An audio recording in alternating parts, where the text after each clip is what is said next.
is likely to recur after subsequent pregnancies. Now coming on thyroid cancer in pregnancy, although rare, but it is most common endocrine neoplasm that may complicate a pregnancy, being 1% of all in cancers. And diagnosis may be done by biopsy, serum TSH and free T4 levels, ultrasonography and fine needle aspiration cytology. Radionucleotide scanning is contraindicated.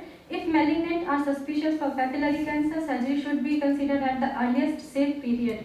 There is no evidence that pregnancy causes a reactivation of thyroid cancer or that exposure to radioactive iodine poses a risk of future pregnancy.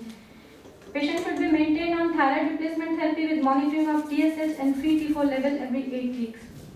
This is a diagram depicting the overall protocol for the management of a patient presenting with a solitary thyroid nodule. Now, few points about congenital hypothyroidism. It is seen in about 1 in 4,000 of pregnancy. Universal newborn screening is recommended now because clinically neonates clinically do not present. Fortunately, infants with congenital hypothyroidism has low blood T4 levels and high serum TSH level. Ultrasonographic examination of patient with polyhydramnios should be done to exclude the fetal goiter in antenatal period.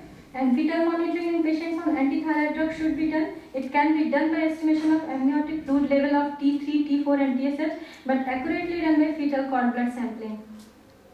Early and aggressive thyroxine replacement is critical for normal mental development of the fetus. Persistent impaired mental performance has been observed on long-term follow-up. If detected in antenatal period, intraamniotic injection of thyroxine can raise the fetal thyroid hormone level. Now, about screening for the thyroid dysfunction during pregnancy, screening should be considered in women with a history of hyperthyroid or hypothyroid disease, a woman taking propylthyracil or having done thyroid lobectomy. It should also be considered in women with a family history of thyroid disease with a goiter or thyroid antibodies, women with symptoms of clinical signs suggestive of thyroid under-dysfunction or overfunction including anemia, elevated cholesterol and hyponatremia.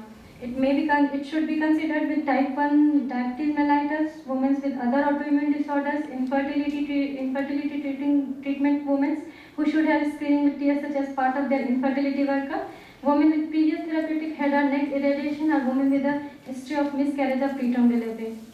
These are all references, and as both underdiagnosis and over-treatment of thyroid dysfunction in pregnancy has adverse outcome on pregnancy, a clean-cut differentiation between physiological and pathological changes in thyroid function is required for proper management and better outcome. Thank you.